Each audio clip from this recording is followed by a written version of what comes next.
Hi, love. Hello, and welcome to Co-Creative Healing Journey. My name is Greta. I am a healer, and this is an energy reading for the energies of the new moon in Gemini on the 6/6. So the 6/6 is also a gate. It is the 6/6 gate, a numerological event, and it is also actually the kickoff of a very interesting dynamic feeding into the full moon in Capricorn on the 22nd of June, which is occurring in the summer solstice energy on the 20th of June. And how Spirit is talking to me about the summer solstice is that it's called, Spirit is calling it the beginning of the age of wisdom. So that is all of the growth that we've realized that we are now going to be leveraging in our lives. And this is a message that is going to apply for those of us of the same soul group who are moving through this energy, who are in alignment with the process and the ongoing healing process that is unfolding here on the channel. So all that being said, let's get right to it. I'm really excited because this is going to be the overall energy for this new moon in Gemini. And it says, should I stay or go? Indecision. And what I'm getting from this energy, which is already very interesting because we have a new moon in Gemini that is feeding and culminating in a full moon in Capricorn. And usually it's from Gemini to Sagittarius, but here we are moving from the air energy into the earth energy where there's manifestation. So the message here is that through these 2 weeks, there's an amazing process where as we change our thinking, as we change our mentality, as we change our beliefs, as we change our perspective, we're going to be able to manifest things in the Capricorn energy. And it's at an amazing level because the full moon is at 1 degree of Capricorn. And that 1 degree, along with 0 and 29 in astrology, are known as the miracle degrees. So you can see it, right? Right now, at this time, when you're watching this, there is a lot that we can gain from changing how we see things, changing how we understand things, changing our ways of explaining things to ourselves, how things make sense in our lives, again, our beliefs. If we can change them, if we can evolve them, if we can either change by really committing to something great, stay, or we can change them by moving to another kind of belief, perspective, understanding, then we stand to reap massive benefits and even miraculous manifestations in the Capricorn energy, which is the 10th house. So it is or rather, Capricorn energy is unfolding while we're in the 10th house, and that 10th house is at the highest level. It is the house of our purpose, our function in the world, and how we live that out. And in a more general sense, house of career, house of success, house, really, the 10th house is the accomplishment. All of the energy that we've been putting into things, that's where it culminates. And then a full moon, a culmination in a house that is known for culmination at a miracle degree in earth energy. That is really, really beautiful energy. And so, of course, Spirit wants you to know that. And this reading is going to be about guidance that can help you to navigate this energy consciously. Of course, this channel is hosting an ongoing healing process where there are messages here on YouTube. And of course, there's work over on Patreon. If you want to know more, check out the description box. The meaning that there is something about preparation. There is something about healing. There is something about shedding. There is something about preparing.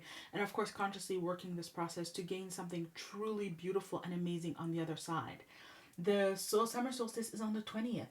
2 days later, or actually, 2 days later, we have this full moon at 1 degree Capricorn. It's just beautiful. It's like the summer solstice is the threshold, and once we pass over the threshold, we have these amazing manifestations. But it's a process. It is an ongoing process that we have to navigate consciously. So with that, we have go the distance and to the sea. Oh my goodness. Are you seeing what I'm seeing? Go the distance. There's a finish line here. You're crossing a finish line. So this is Spirit already saying, look to the things that you've been working on, things that you've been putting your energy, your time, your focus into. This is a process where you've been giving of yourself. Do you see how they're shedding here? Shedding the old. So I feel like you've put blood, sweat, tears, life force into whatever is coming into fruition here. But also it reinforces the notion that in order to get where you need to go the distance, there is something that needs to be shed, something that needs to be let go of. There has to be this kind of energy when push comes to shove, or something's got to give in order for you to make it where you want to go. But to the sea is talking about the process. You're on your way there. There's a process that's taking you there. And in order to go there, to the sea is this card of going with the flow, moving along with things. No stress, no strain, no fussing, especially, my dear, no looking back. No looking back at what has been. And no trying too hard to direct where you're headed. Because where you're headed is the distance. This cheetah is mid-leap. They've already jumped, so you're already moved towards what you're going to be manifesting. To the sea is talking about the awareness, the mentality in a sense. It's not that exactly. It's much more, it feels watery, awareness, energy, but it's talking about the disposition with which you're moving towards this manifestation, this outcome. Again, no stress, no strain, no trying to hold on, no trying to force things, but just going with it, going with the flow. Not trying to force it into this outcome, that outcome. It's got to be green. If it's blue, it's got to be this way at this time, in these kinds of ways. All of that is excessive. So we don't want any of that. And whatever you meet inside of you that is going to be attached more to one outcome than the other, that is basically going to block your flow into this amazing manifestation, miraculous manifestation, those are things that you need to meet within yourself and to work on, to cleanse. That's what's got to go. The attachments, it's got to be this way, it's got to be that way. Also, some degree of identification. I'm not good enough for that. I'm not smart enough for that. I don't have enough credentials for that. I don't have enough resources. I don't have enough connections. All of that stuff has got to go. It's got to go. So, that being said, let's look at what we have here. We've got the Magician upside down. Yeah, there's definitely a manifestation process that is ongoing. Something that is coming into manifestation. We have Queen of Swords, which is interesting. It speaks to clarity, clear mind, clear perspective, but I can't get more than that, because what is the Queen of Swords looking at? A Two of Swords, okay. Yeah, okay. Oh, interesting. Yeah, okay. All right. Five of Cups. I see. What Spirit is saying is, look, whatever process is ongoing right now, it is something that is bigger than you. It's above your pay grade. This is the only major arcana we have. This is soul level energy. And so there are manifestations that are happening at a soul level, and you as a big being, as a greater being, you are engaging in manifestation at that level. But you're not fully aware of it. You're not going to know all of these things. A lot of major arcana energy is also subconscious energy, level of the soul, right? But the manifestation is ongoing. But you're just not fully aware. Again, the notion, you're not fully aware of what you're manifesting. So the clarity that is needed here turns its back on the process, because oftentimes we get really focused on figuring out exactly where we're going, when, where, how, whom, why, in what ways, to what degrees, on what date, at what time, all of these kind of detail-oriented things. But this Queen of Swords, she's up in the clouds. So this is a higher perspective, a much more philosophical perspective that is based on the truth. I know that something is manifesting. I know that something is coming. I don't need to know everything. What I have of clarity, what I have of my ability to understand, I'm not going to direct towards the ins and outs of the process so that I can control everything. That's not what I'm going to do. Instead, what I'm going to focus on is my own hang-ups, my own mental hang-ups. Where am I maybe not avoiding things, right? This is someone who literally doesn't see the process. But I feel like what Spirit is saying is that you're not seeing your own limitations within the process, right? You're not seeing that you're not supposed to see. That's the energy coming through. But it's about being clear that there are some things that cannot be seen. There's even the same background in these two cards. So there's this connective energy. And the Two of Swords is talking about sitting this one out, not trying to figure it out. Because if you go into trying to figure it out, the lower level with the two, you're going to get caught up. Is it this? Is it that? Is it this and is that? And it's also saying, like, don't choose. Be clear about not choosing.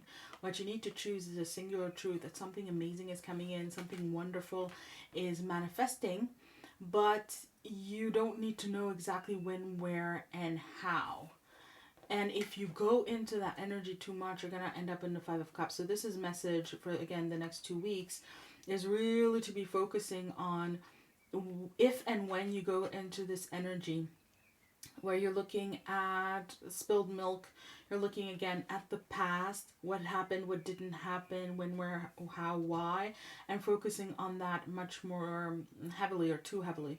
Again, behind their back, there's a process that's ongoing with Two of Cups, something that you're going to love, something that's going to be very emotionally satisfying is on its way. It is in manifestation, and you'll get it when you turn around. But you turn around when you're there. You get there when you get there. There is a process of being in this space here and now. But just because you're in the space where it hasn't manifested yet, it hasn't happened yet, doesn't mean that you need to be in a space and a place where it hurts or it's painful. And you have to watch out for that. I was just thinking that today where I was like, Spirit, I need some relief in this situation, this circumstance. I need this to happen. I need that to happen. I was praying for it. But I had really the sense of having enough, of being fed up. And Spirit was saying it is completely normal. I remember, a couple of days ago, someone really, really got on my nerves. And I just felt in my soul that I was so tired of dealing with this person. And I was like, oh, thank God it's over. And that's the feeling here. There's this message that you're going to be tired of certain people, certain places, certain dynamics, certain ways in which things have been happening. But it's not a matter of embedding yourself in that, getting caught up in it, getting caught up especially with the past, because it's a past energy that you're moving out of. It's an energy that you need to leave behind. But the fact that you're perceiving it as something tiresome, something that you don't want, something that you want to move away from, it doesn't mean to give it energy and dislike it and Spirit is saying mope about how much you don't want it. It's much more to shift your perspective into a clarity of this is what I'm leaving behind. I literally actually do this. Now I'm realizing that like I have annoyances during my day. And instead of going in this energy of, oh, this is so annoying, blah, blah, I push it aside mentally and go, oh yeah, you're ending. You're not coming with me. You're not going to be where I'm going to live. You're not going to be in my daily life and so on and so on. Okay. And then push it aside. So it's this kind of dynamic that is here for you now. And it's a dynamic that is very much going to hone your perspective on where you're headed and what it is that you want to create. So let's finish up. I do want to draw one more card, this card here. That's why. Between worlds, it's a process. It is a process. And this card showing up upside down is talking about a protection. And this is what Spirit wants to really hone in on, bring home the message that the fact that you're going back and forth is a protection. It is going to help you to be so tired and so done with certain people, places, things, energies in your life that you are not going to even consider taking them with you in this new age of wisdom that is happening. You're building wisdom about sovereignty. You're building a deeper alignment with who you are, where you want to go, what you really want to live and experience. And that's a beautiful thing, but don't get it twisted. Do not get confused about what's going on. It's not a resurgence of things that you don't want. It's a clarification process where you're really embodying, integrating that you really don't want it. You're getting very, very clear about what you do want in the next part of your life, this new cycle that is opening up, and you are preparing yourself to see it through, to go the distance. Because for some of you, the people, places, and things that you're leaving behind are difficult to leave behind. It might be people that you love, that you trust, people that you've depended on, and then all of a sudden you're shifting away from those connections. Well, you need to. It's for your highest good. So you have to prepare yourself to go the distance and shed these layers and shed these connections and move on. And so I can already see that the love messages especially are going to be very relevant to that. So if you want to check those out here on the channel this month, in the next couple of weeks, that should help and support you. Of course, the entire process should help and support you. So my love, that was it for this new moon energy. Thank you so much for watching, and I wish you a wonderful 2 weeks corridor time of healing, of growing, of coming into wholeness, and then I wish you miraculous manifestation on the other side. And of course, I'll be sure to meet you there. Peace. I'll be seeing you. May you be blessed always and in always. Bye.